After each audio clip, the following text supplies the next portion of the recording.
Welcome to the Venezuelanalysis podcast. I'm your host, José Luis Granados Ceja.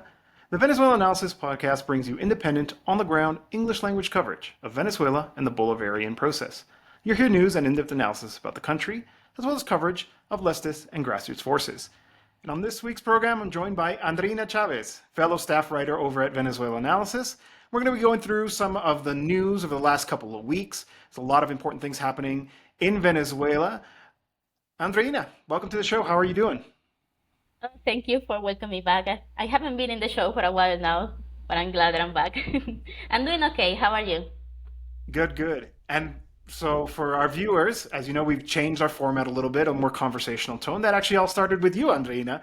Before we made the decision, we're like, let's do the experiment, and because it went well with you, we decided to go for it. So it's good to have you back now on this new format. Okay, so this week we're going to be talking about mercenaries to begin with. There's a lot of arrests of foreigners happening in Venezuela. There's almost kind of a bit of a trend here. And if we look back just a little bit further into history, we'll know this actually does form a bit of a pattern when it comes to efforts at regime change in Venezuela. So we're going to dive into that. Andreína has done some reporting on that issue, and I did one last month, so we'll break that down. Plus, we're going to be talking about BRICS. Venezuela had been lobbying hard to enter BRICS, but ultimately it looks like there may have been an effort to impede their entry by, of all people, Lula da Silva. So we're going to break that down.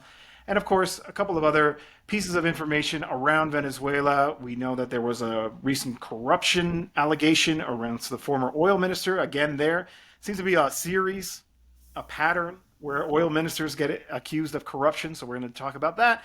And then, of course, finally, just wrapping up with a little bit about the opposition in Venezuela. So we have this first story. Venezuela authorities arrest 19 mercenaries in anti-terrorism operations. 7 U.S. citizens have been detained for alleged involvement in terrorist plots, including a plan to assassinate President Maduro. So, Andreína, can you break this down for us here? What's going on with these foreigners being arrested in Venezuela, being accused of operating as mercenaries and being involved in alleged terrorist plots? Sounds pretty serious. I mean, there's a lot going on there. We saw this announcement from Interior Minister Diosdado Cabello. He said they had captured 19 foreign nationals in Venezuela, and they are being accused of planning to do cyber attacks against Venezuelan institutions, planning sabotage against public infrastructure. In fact, one of the detainees was captured while he was taking pictures of oil facilities in Venezuela. And more importantly, they are being accused of planning the assassination of President Nicolas Maduro and other important Venezuelan officials. I think there are some key points about the story that we need to highlight. And one of them is that the majority of these foreign nationals that have been detained in Venezuela are U.S. citizens and Spanish citizens. And in the case of the U.S. citizens, one of them is an active duty U.S. Navy SEAL. His name is Wilmer Castañeda. And this, according to investigations, Wilmer Castañeda, he came to Venezuela in March, then he left, and then he came back in July before the presidential elections, and then he was moving between Colombia and Venezuela until he was captured in September. And, I think we need to highlight the fact that this is an active duty U.S. Navy SEAL. I think people sort of that went over people's head, nobody really paid attention to that. And if you look at, I Googled this, I look in the internet, I look, what does an active duty Navy SEAL does? What is he trained to do? And it says that an active duty Navy SEAL is someone who is part of the United States Navy. This is an elite group that specializes in conducting missions to seize, destroy, or capture enemy targets, gathering intelligence, and supporting foreign groups or resistance movements, including training and advising local forces, among many other things. So we are talking about someone who is literally trained in infiltrating countries and training and supporting local groups like criminal gangs so they can achieve overthrowing the current government, in this case, the Maduro government. So this is not just just something that we need to ignore. We need to pay attention to what's happening. And the U.S. government said that they recognized that this man, Wilber Castañeda, was in fact an active duty Navy SEAL. But they said that, oh, he went to Venezuela on his own. He wasn't on a mission or anything like that. He did it on, for personal reasons.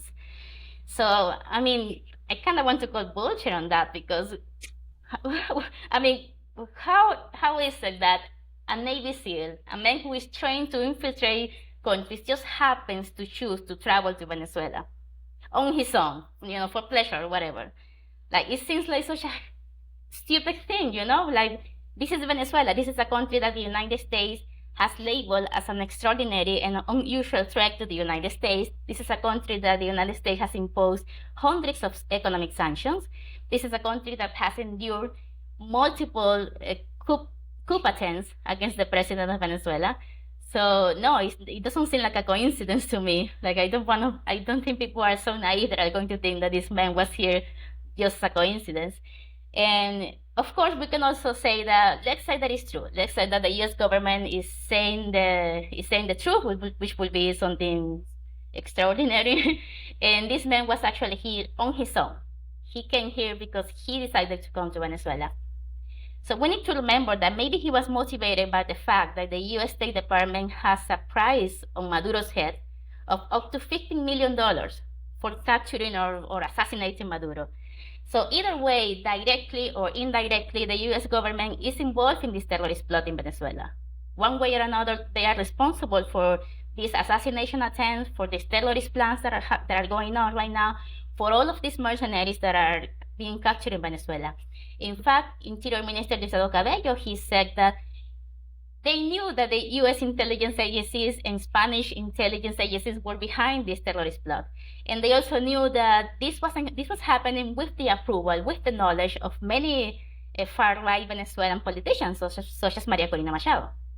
And of course, this is all something that it makes complete sense. María Corina Machado is someone who has championed for a military intervention in Venezuela. She is someone who has close ties with the U.S. government. So it makes absolute sense that they are moving to another phase of a regime change operation in which they know that sanctions didn't work. The sanctions caused a lot of damage, but they didn't work in overthrowing the government. They know that other type of coups, like self-proclaiming presidents, like Juan Guaido, like all of these things, they didn't work. So now they're moving to something that is a lot more dangerous, which is funding and supporting mercenary invasions in Venezuela. In fact, you remember that President Maduro himself, he held a phone conversation with UN Secretary Antonio Guterres, and he told them that he alerted him that Venezuela was facing this danger of being invaded by mercenaries trying to assassinate him and assassinate Venezuelan officials and destroy public infrastructure and cause a lot of more violence in the country. So again, this is a very serious allegation, something that, and I sort of wish that internationally there was a lot more outrage about what's happening here, because I don't think that capturing 19 foreign nationals, 19 mercenaries in a country is something normal. That's not normal. That's something really, really severe. And we have precedents, like you said, but this is not the first time. They were practicing many years before. In 2020, we saw Operation Gideon, which is this failed mercenary invasion. Many people laugh about it because, in fact, it was truly ridiculous. These people came completely unprepared. Well, it doesn't change the fact that that was a rehearsal. And there is a precedent to what is happening right now. And I'm afraid that this is what Venezuela is going to be facing in the next few months or even years. We're going to be facing constant threats of mercenary invasions, people who are either being sent by the US government or people who are even coming on their own because they know that they have this big price on Maduro's head, which is something absolutely ridiculous, that the US government has a price on a president. So that's basically what is happening right now when it comes to these mercenary interventions in Venezuela. Yeah, I think it's absolutely extraordinary. I think you're right to call it bullshit when they say that, oh, he was only there on personal reasons. I find that incredibly hard to believe. And the fact that people take these explanations at face value speaks to the low level of journalism that exists in the United States because, as we saw in this other piece here that we wrote last month, John Kirby says he was not on official business and argued that his travel was for personal reasons. So you have the White House spokesperson making an absurd claim from the podium and nobody challenging on it. I mean, The US has travel advisories for ordinary citizens to not go to Venezuela. You really think that one of their active duty service member is just going to casually go there, considering the geopolitical implications of that? I mean, one thing is for retired people or mercenaries who now work for private firms, like Jordan Gondreau in the case of Operation Gideon, but this is active service. There's a different standard applied to them. It is quite extraordinary, and I can't believe that they believed it. The other question I had is that we've also seen a lot of involvement of a couple of figures here. Maybe you could start here. There's this name that you mentioned in your piece, and it actually came up just so it's clear. So we have a story here from October 20th about a group of mercenaries, but it actually was the second instance of such. And in fact, when I saw this published, I was like, oh, did they use the same picture? No, it just happens to look very similar because similar things keep happening. You can tell because there the Interior Minister, Diosdado Cabello, is dressed differently, but it's the same circumstance. But anyway, my point is that in both of these stories, there's a name that pops up, Iván Simonovis. What is his deal? What is his connection to the opposition, right? Because as we know, the opposition loves to go on the international stage and pretend they are democracy activists, but it turns out they have some very, very dirty links with some actors that have a long, long history of involvement in undemocratic regime change plots, assassination attempts, mercenary invasions, et cetera, et cetera. So who is Iván Simonovic? What's his tie to the opposition? What's the opposition's role in all of this? That's a really good question. Actually, that reminded me that there's another point that we needed to highlight about the story, which is the fact that they confiscated some 500 weapons during these operations against criminal gangs. And these criminal gangs had connections with the mercenaries, and there was a link there. And even when they confiscated these weapons, they realized that most of these weapons were manufactured in the United States, and they came from U.S. territory. So, there's an armed trafficking operation going on alongside these mercenaries coming to Venezuela. There's an armed trafficking operation going on. They are bringing weapons from the United States, and they're giving them to criminal gangs in Venezuela. And it is believed, according to investigations, according to what we know so far, that these armed trafficking operations is being directed by Iván Simonovis. Iván Simonovis was a former police chief in Venezuela. He is accused of being involved in several violent plots against the country and against the Venezuelan government. He's wanted by the Venezuelan justice, but he escaped. He was in prison. He managed to escape home arrest in 2019, I think it was, if I'm not mistaken. And Correct. he goes to the United States. And of course, in the United States, he is a free man. He enjoys absolute freedom. We know how much Washington loves to protect useful criminals. So of course, he's protected in the United States. The United States has refused to extradite him to Venezuela, even though Venezuela has requested several times his extradition to face all these criminal charges that he has here. And they have refused. So Iván Simonovis has this great power that he is someone who is enjoying freedom. He is in the United States, is well protected. He is being accused of being in charge of this armed trafficking operation. So this is where we are. We have people, Venezuelan politicians, Venezuelan far-right figures who are living in the USA, who have contacts with far-right politicians in Venezuela, like María Corina Machado, and they're able to coordinate this entire operation of mercenaries, of trafficking arms to criminal gangs. So they are behind this whole thing. I think what shocks me the most about all of this is that people still believe that people like Iván Simonovis, because he is in the USA, it means that he's incapable of doing anything. And that's not true. That's not true. The fact that he's in the USA means that he actually has more power, more resources, more ways to find tactics and operations to try to overthrow the Maduro government. So basically, what I still find so hard to believe is that people view these criminals like Iván Simonovis, people like María Corina Machado, who have openly said that they want a military intervention against Venezuela, and they still don't associate the fact that this whole arms trafficking operation, they are responsible for it. They are key players in this operation. They are the ones who are approving, facilitating these mercenaries being able to enter Venezuela, these weapons entering Venezuela and ended up in the hands of criminal gangs.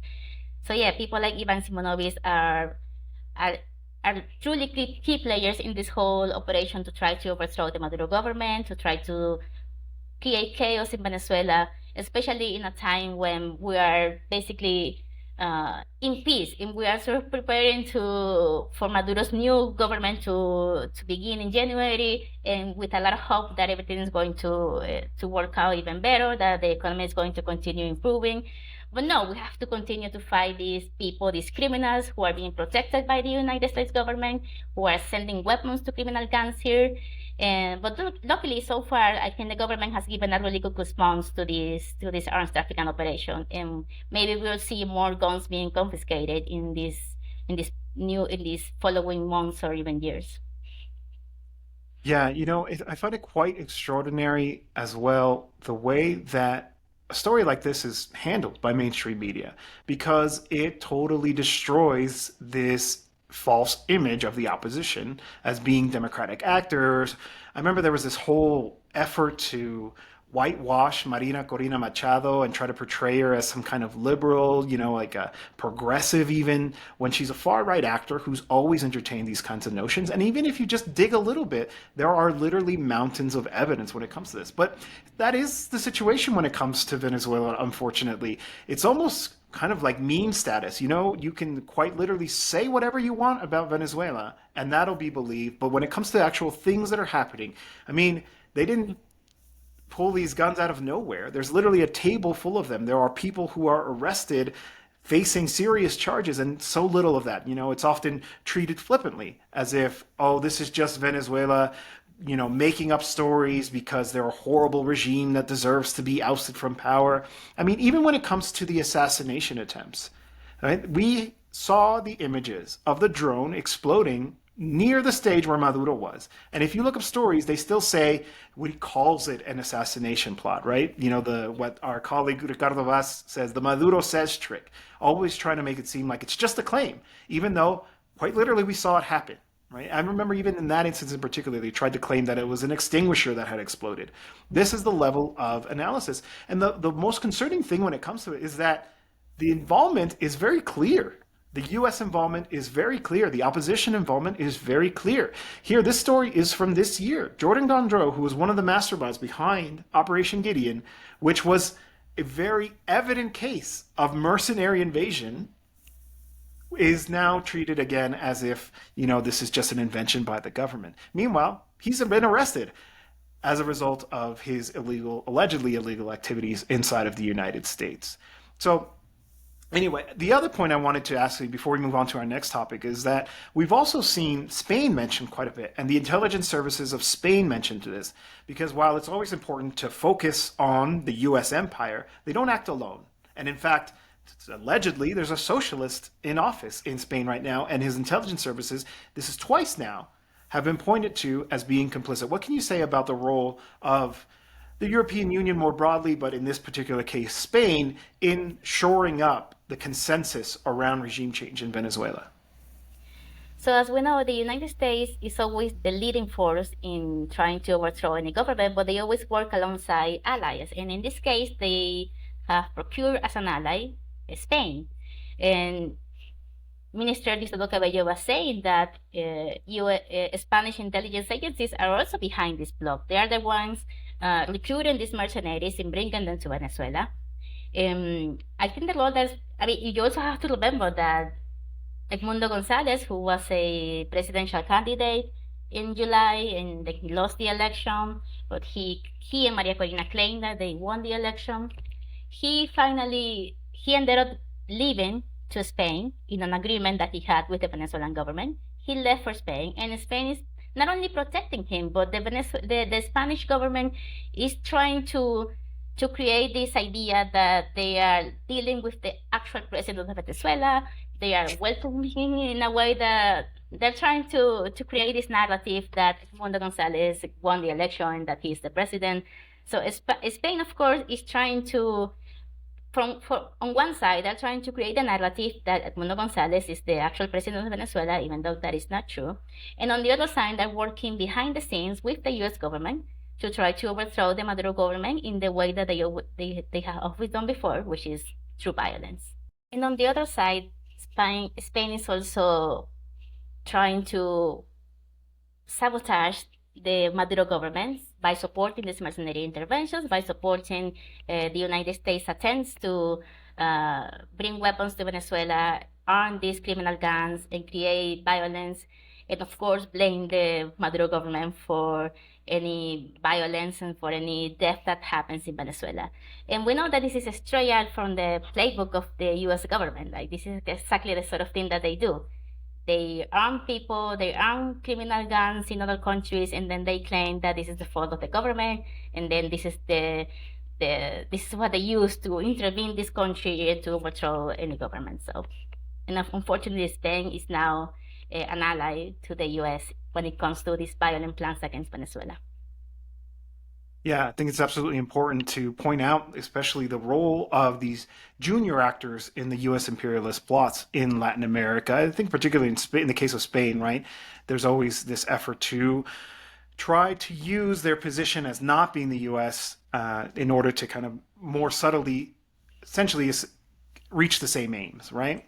And there really is a danger here, right? I mentioned the story about the Operation Gideon, but we also related to this, right? There was actually a meeting in the White House where they knew, right? This is very serious accusations, and I hope that people start paying attention to these in a way that is more educated than what we've been receiving from the mainstream media when it comes to Venezuela, which, like I said, is you can say whatever you want and you can then write off what actually is happening in the country. It's really quite unfortunate. Right. So the other major piece of news here that made headlines internationally when it comes to Venezuela was, of course, the BRICS Congress happening, the summit of BRICS in Kazan, in Russia. And I'm just going to read the headline here real quickly. Maduro urges new international financing system at the BRICS summit. The BRICS summit emphasized the need to lift sanctions and revitalize international financial and multilateral systems.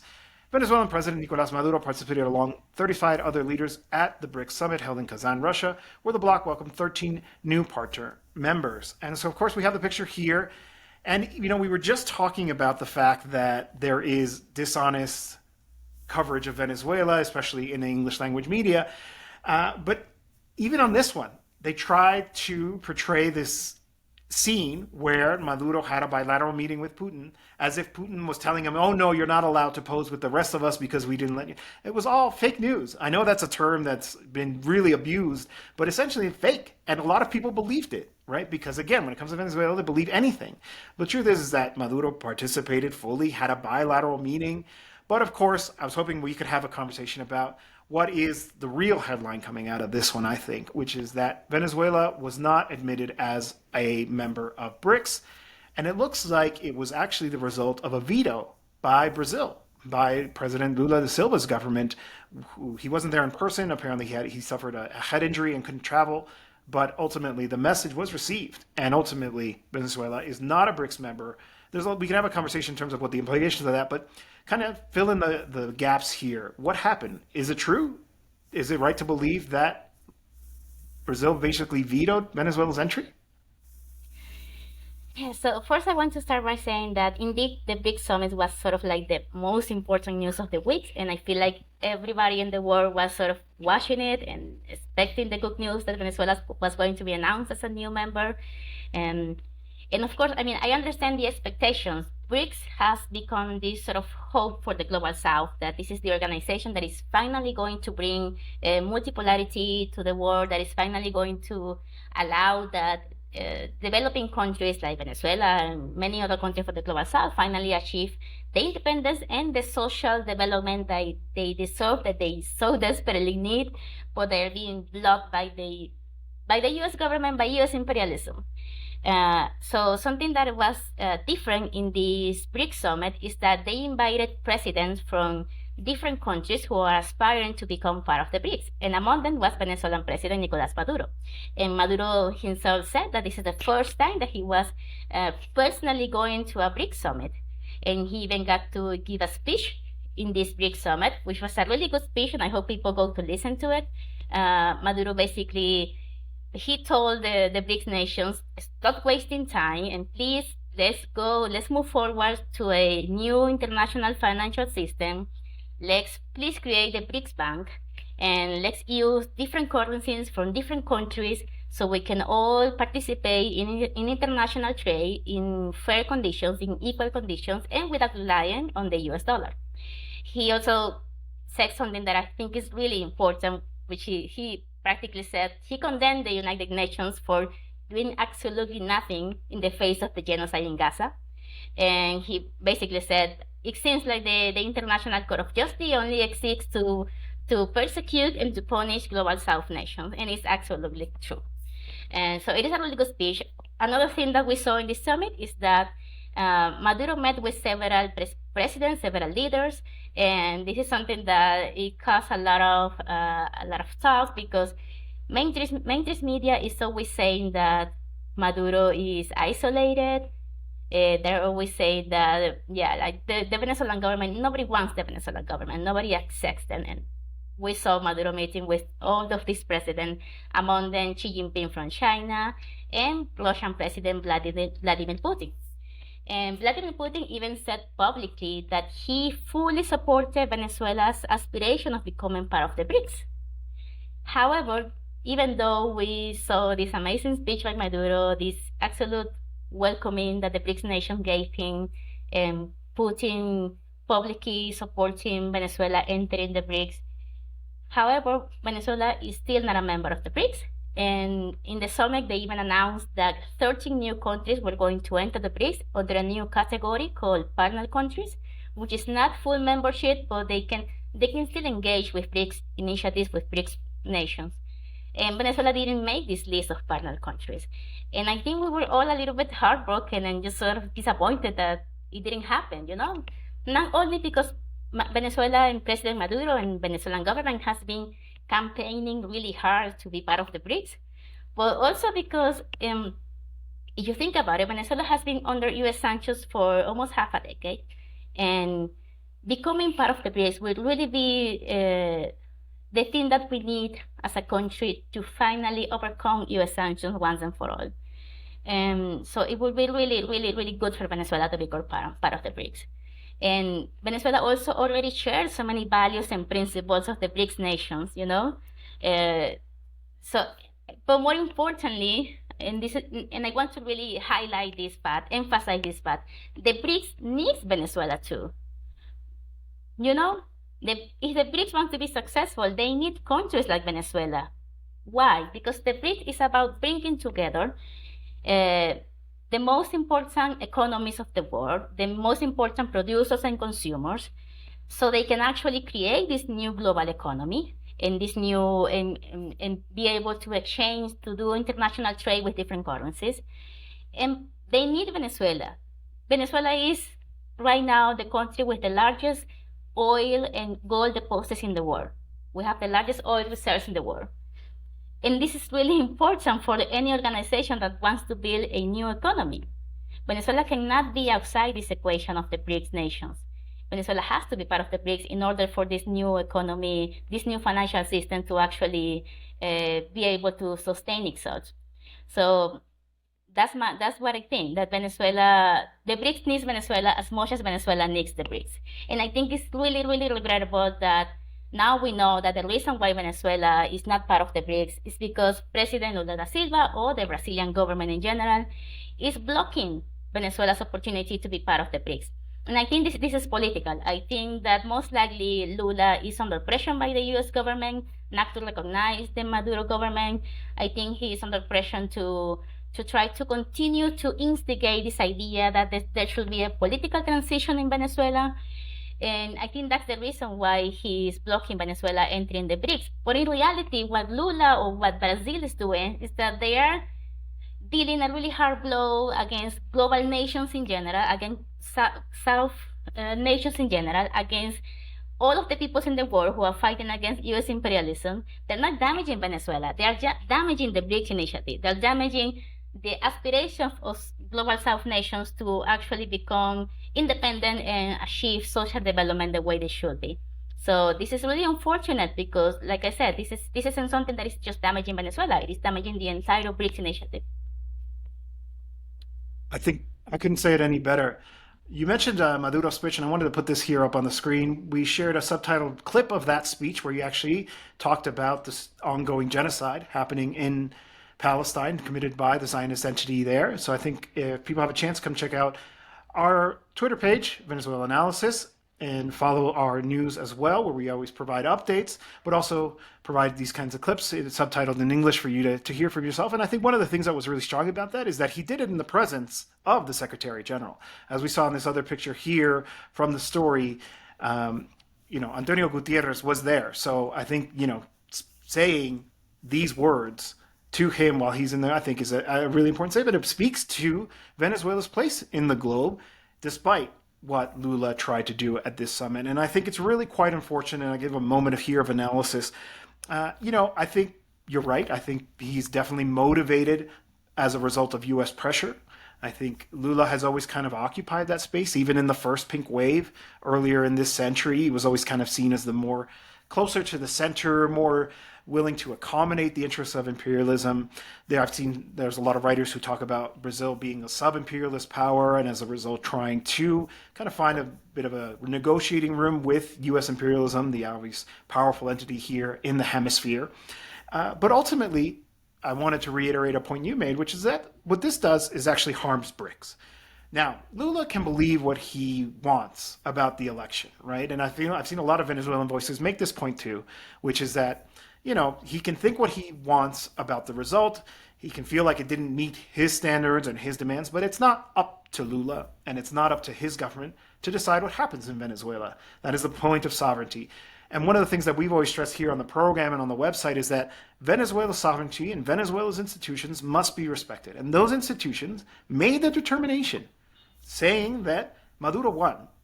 And that has to be respected by all international actors. This idea that they're going to play a role in a democratic transition is another friendlier, but nonetheless, face of imperialism. And that needs to be called out. But ultimately, over the long term, I think this is really quite harmful. They're shooting themselves in the foot. I mean, even if we accept Lula's criticism that, we didn't get the data that we wanted around the election, this role, impeding Venezuela's entry into BRICS, ultimately undermines the counter-hegemonic project in general. And that is something that we know that Lula and the PT in Brazil actually does support. This idea that there should be competing poles, a multipolar world, this idea that the US dollar shouldn't be dominating all international commerce, that there should be alternatives to development funding. I mean, his successor, his protege, his very close ally, Dilma Rousseff, is the head of the bank that is, in common parlance called the BRICS Bank. What a difference that would make for Venezuela if it had access to financing. So they didn't depend on these, schemes at financing public works and the budget and all of this that's reliant on these untrustworthy intermediaries, that's created all of these issues around corruption that basically facilitates corruption as a result of them really having their hands tied. And not to mention the principle of it. We have to reject the power of the US empire in the world. Even if there were things that could be criticized about the Venezuelan election, unless that criticism starts with a recognition that there cannot be free and fair elections while under the boot of US imperialism, then I don't think the analysis is all that valid. Your conclusions are going to be off the mark.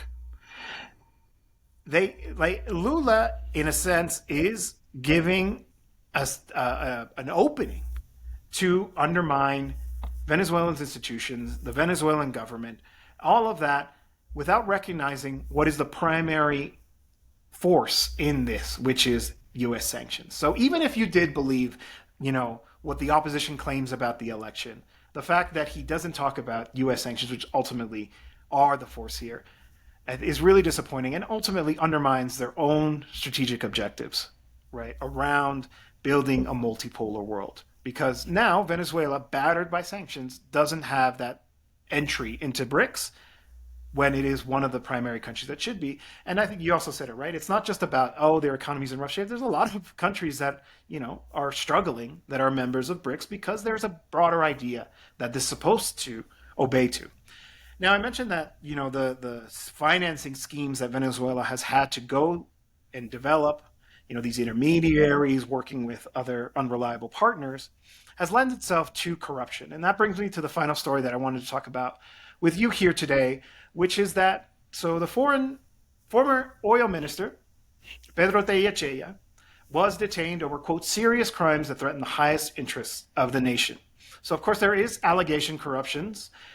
He and what the statement from the Attorney General said his closest collaborators were arrested this previous Monday. But, of course, one thing that I wanted to talk about is, one, what he's being accused of is pretty serious, right? It says here in the article that we wrote, Tellechea is accused of handing over the automized control system of the state oil company PDVSA to a firm controlled by U.S. intelligence services, according to the statement released by the Attorney General.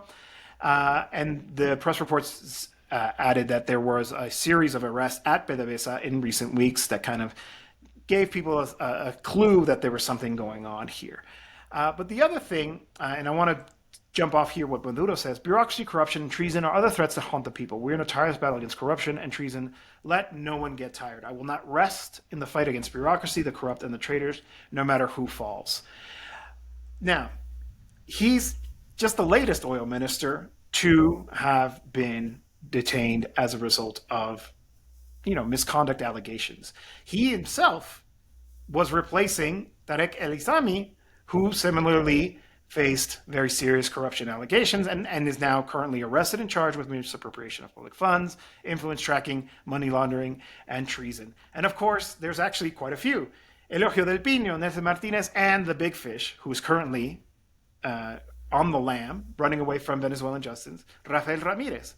So, Andreína, I was hoping you could tell us, obviously we know the importance of oil as a natural resource for Venezuela, historically within the Bolivarian Revolution, presently even despite the sanctions. But what does this whole ongoing series of corruption in the most important ministry in Venezuela, the oil ministry, say about the situation right now, the challenges that the Bolivarian process is facing as a result of all of these factors that are weighing upon the country? Well, as you were saying, as you know, the oil ministry or the oil industry in Venezuela has been really affected by US sanctions, and they have had to create all of these mechanisms that we don't really even know exactly how they are making it possible to continue to sell oil to Asian markets. So there's like this whole structure that has been created to be able to circumvent US sanctions and to continue to sell oil with a lot of discount, with a lot of Venezuela is losing a lot of money in this whole scheme. However, this is how the government has found a way to try to recover the oil industry.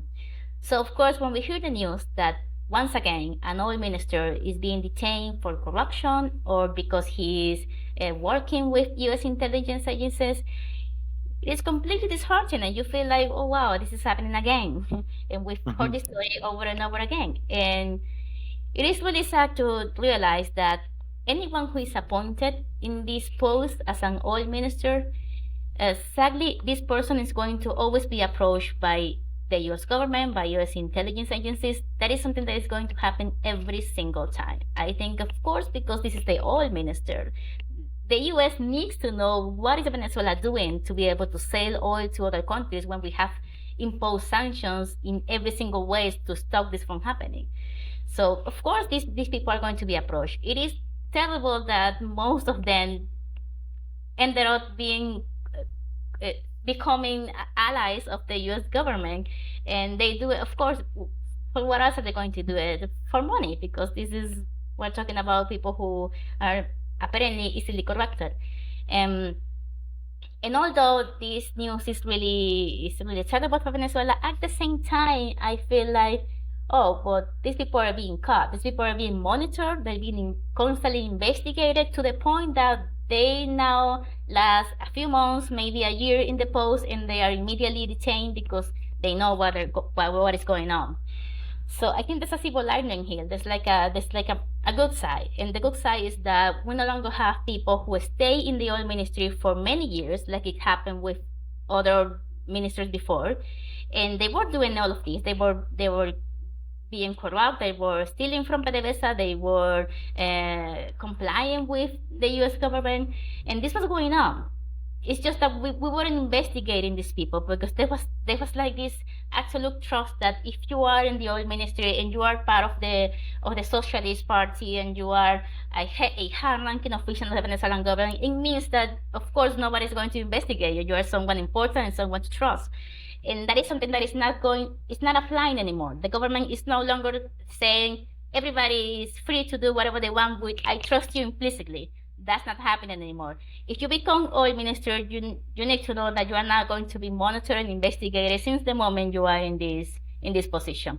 And I think that's the thing that we need to highlight here, that no longer Venezuela is going to have someone in this important post being completely unmonitored. No, we're going to capture these people.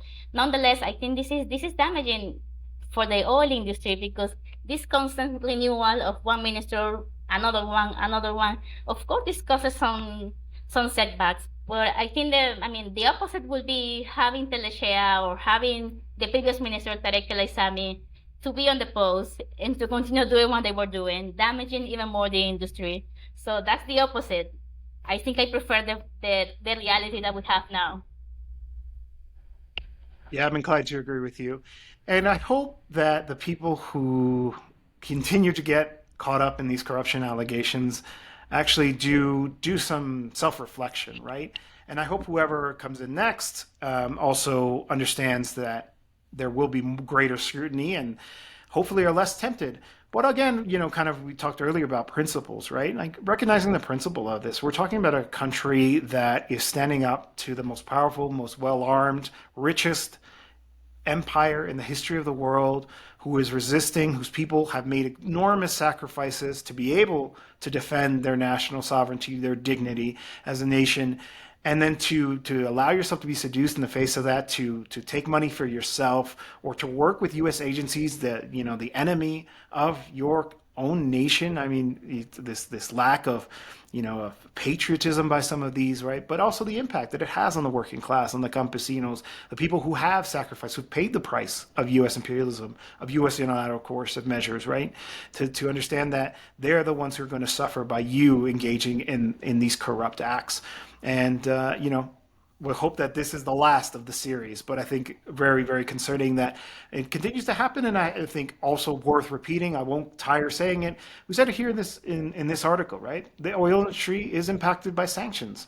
The sanctions are the reason why they have to pursue these kinds of unorthodox methods, these intermediaries, these untrustworthy individuals, having to sell at a discount.